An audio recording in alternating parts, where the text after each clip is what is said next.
too, man. Reed's been working some stuff, and I'm pretty good friends with Read Southall and the Read Southall band, and hang out with those guys a lot. And they're fantastic dudes. But he's a good dude. Read Southall's dad was the guy who was like, "Goddamn, I'm gonna get contract high." Yeah. We walked out. I looked at Nip. I was like, "It's obligatory." Yep. Oh man. What I like about going to the fucking Read Southall shows is it's like, God, their song slows are the panty droppers in that crowd. Man, dude, absolutely. it is insane how The many concerts are crazy. Fucking Well, there's so many people. They sell out. 21 to 30-year-old women there. And though. they the vibe love. of the concert's so good.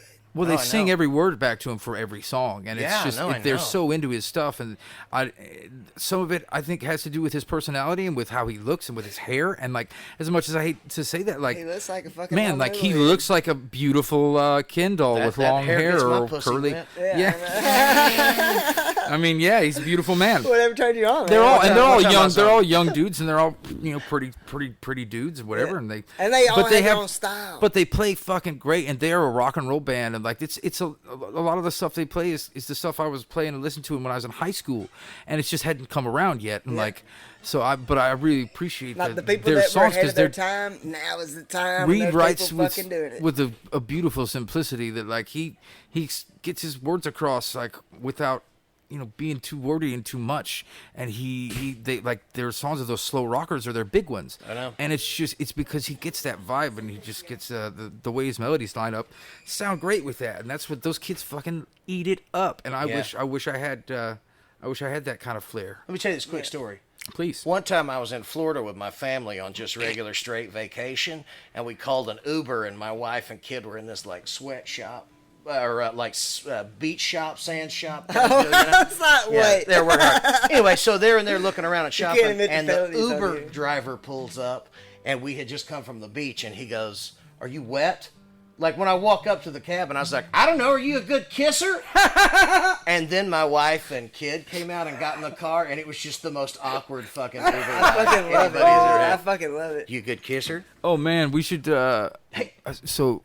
We should talk about Nick Knudsen. Oh, you want me to do the Ballad of Nick Knudsen? I do, and Nick Knudsen, brief history, is this guy we met at this place called the Pussy Palace. In the Pussy Palace, Palacio de Virgin.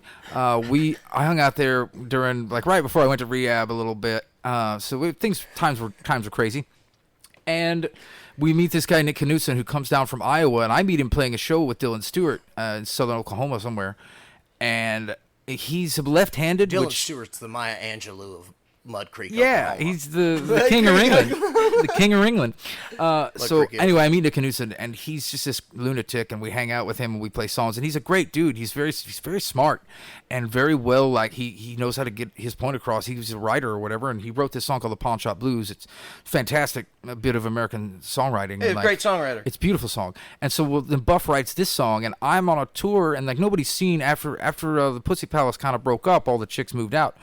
And nobody sees Nick Knudsen because he goes back to Iowa, and turns out he's goes to prison for a while, and he sends us some emails that are just crazily worded and out of his mind. And then he sends me one that's pretty lucid, and I was like, well, I'm coming up there in a few months, and so we'll come up. And he gives me his address, and I didn't hear from him since. And so I get up there, I stay in Normal, Illinois, and I have a really good time in Normal. And I go the next day, and I go to Nick Knudsen's house, and when I pulled up, he was just in dirty sweatpants looking up at the sky and didn't know me. And Buff had written this song a week before about him losing his mind or whatever. So yeah, So I wrote a song and it actually happened, the timeline. Yeah, and so how I predicted it in the song is what he's saying. He thought about quitting writing for a while because he thought he might have to, Fuck yeah, I don't write, Shit. I was watch that Twilight Zone. Floyd Barney!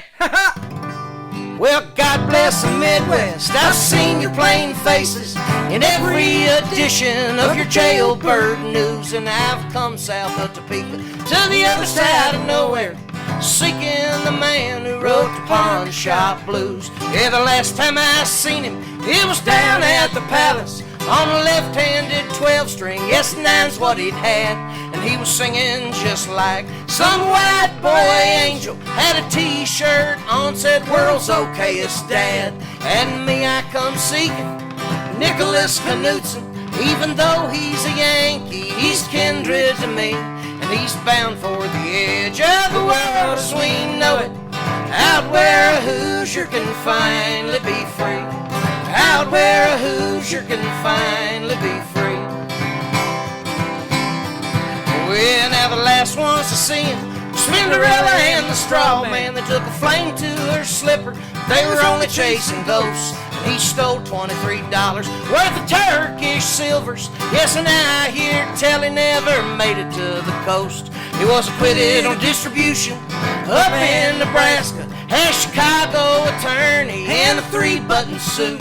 His tag read, "Who's your daddy?" on the men's room stall. Said if Omaha is heaven, then I'm bound for Duluth.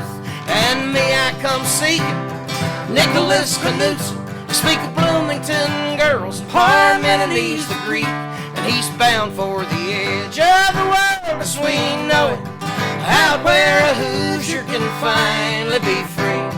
Out where a Hoosier can finally be free.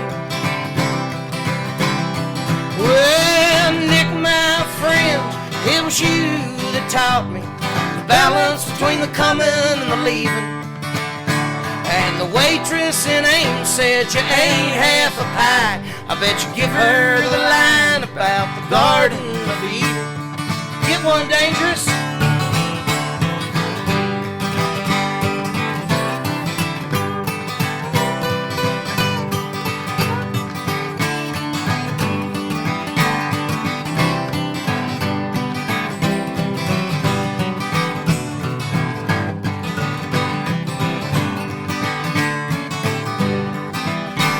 Where the rubber met the road, I followed your skid marks.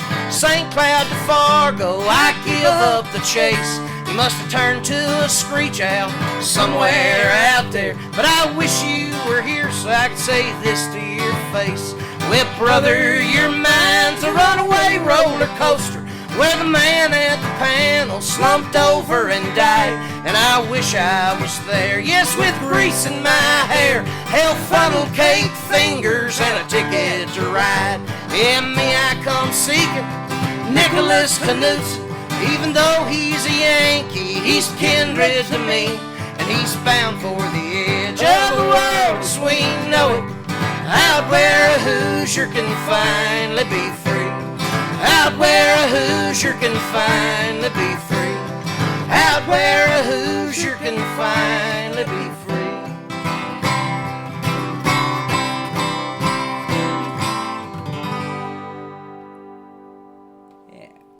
Yeah. Y'all know some wild motherfuckers. Yeah. Thank you. Got he does. people outside the door clapping.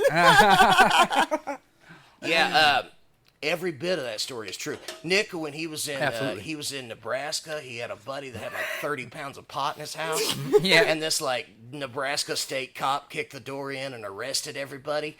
And I don't know about in Texas, but in like Oklahoma and Nebraska, if you bond out, that says you've got enough money to handle your lawyer. Like you Yeah. can't get a public defender after that happens. Oh, that's fucked. So Can't he same way did in that. Oklahoma. Yeah, and so what his dad ended up hiring this really fancy attorney from Chicago, and he got off. All his buddies did time, but he got off because he was sitting in the fucking on the stand. The cop was up there, and his lawyer was like, "Can you say what you said?" He was like, "Well," he's like, "when I found the weed, I was like, looks like we got a bunch of Democrats in here."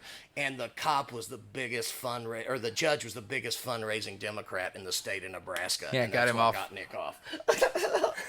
We got us a couple of Democrats here. It looks like we got some Democrats here, boys. Fucking Randy Hard on. Yeah. Man. Anyway,